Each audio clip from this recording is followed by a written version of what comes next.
There's a lot of partisanship in Washington. I would hope that whether you're a Republican or a Democrat, you can agree we don't want foreign entities, including Russia, tampering with our elections. But what can the Congress do to protect us?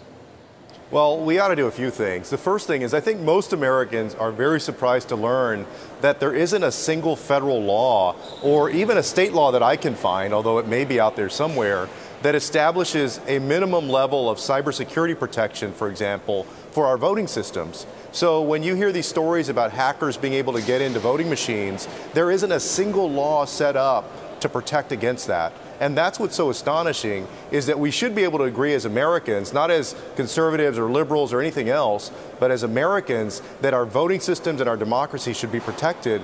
But there hasn't been, by and large, a strong effort made to do that. We need to get that done. But we already have Special Counsel Mueller with indictments against some Russian nationals as well as some Russian entities. So they violated some law or the other, but you can't get at them. They're overrun Russia. So what do you do when you have people outside the U.S. jurisdiction who, through the internet, can really tamper with our elections? You're right. That's been very tough for us to basically be able to go and get these Russians who interfered with the 2016 election, extradite them. Well, first of all, get Vladimir Putin to agree to turn them over and then be able to prosecute them. That's going to continue to be a problem until we take, action into our own hands and actually pass laws that protect our election systems. Besides domestically shoring up our election systems, we also need to move forward with forming a kind of what I called a cyber NATO, which is the idea that allied countries would agree that we're going to help defend each other, but also, when necessary, on the internet, take action against Russia and other nations that make offensive cyber moves and interfere with the democracies of different countries.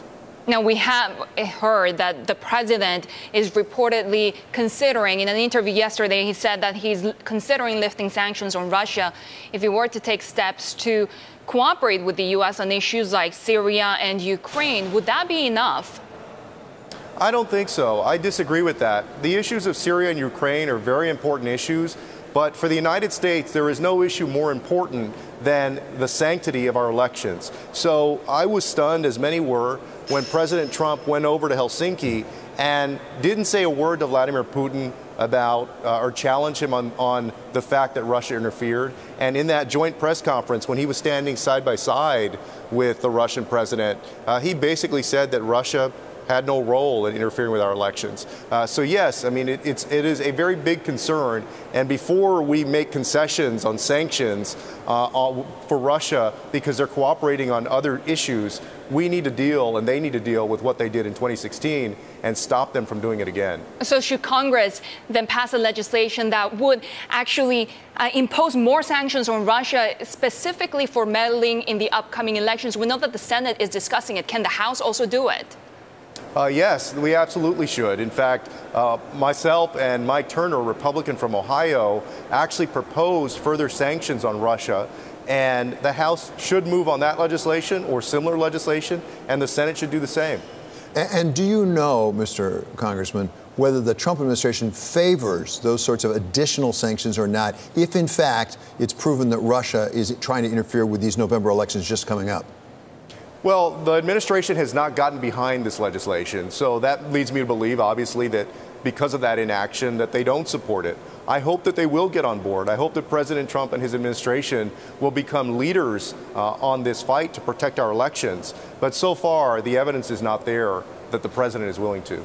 So, Congressman, you, as we say, serve on the Intelligence Committee as well as Foreign Affairs, and you are privy to information about what happened in 2016. Are there things that you know or that we know about 2016 that could help us protect ourselves now in 2018? Yeah, absolutely. And I think some of that is very public information now. But, I think this Microsoft catching these threats to the Hudson Institute and other conservative think tanks, I think a lot of that is thanks in part to what we learned about Russian MO or method of operation and how they go about, basically doing phishing operations and affecting people's or different organizations' systems. Now, the news today, of course, is that the jury in the Manafort trial over in Alexandria has come back in and asked some questions of the judge that might tend to indicate they're close to a verdict. If, in fact, there's a guilty verdict there, How could that fit into this overall investigation of possible Russian meddling in the election?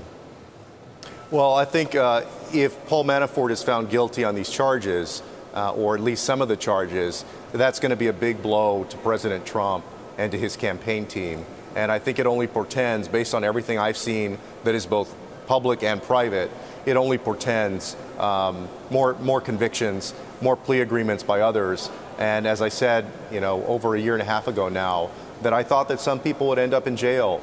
And it's quite possible that Paul Manafort will. And I don't think that the indictments are done. Of course, the special counsel continues his investigation, and he will most likely dump all of his findings to Congress to decide what to do with all of the findings. Do you believe that Congress has the leadership necessary in order to actually move this issue forward, depending on what comes out of the investigation? That's a great question, and that's kind of the $64,000 question here. I hope so, and I know millions of Americans hope so, that if Bob Mueller presents a report to Congress that says that the president was part of a conspiracy or engaged in obstruction of justice, that this Congress, regardless of whether it's led by Republicans or Democrats, will take action. And of course, that remains to be seen. Well, it remains to be seen, and the question in part is, when will we see it? I mean, as a practical matter, the Justice Department has policies against bringing prosecutions and doing things in a prosecution close to an election. So as a practical matter, right. Are we really into 2019 before we have any hope of an answer to the questions?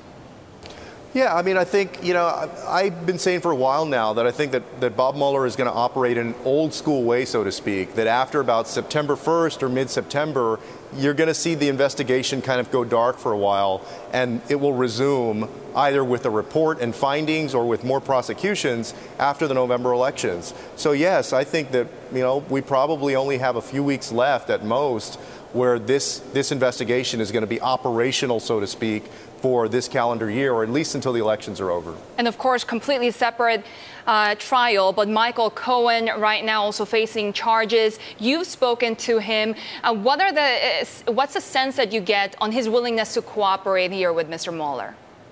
Yeah, I mean, I was, along with Adam Schiff, our ranking member on the Democratic side, one of the co-leaders of that interview in the House Intelligence Committee when we questioned Michael Cohen. And, it doesn't surprise me that he would be considering a plea agreement. He seemed fairly cooperative compared to some of the other witnesses, like Eric Prince, for example, and others. He wasn't as combative. His attorney was fairly ornery, and so, we got into a few exchanges during the interview back and forth. But Michael Cohen himself, seemed like maybe he was transitioning away from just being a protector of Donald Trump into considering his own fate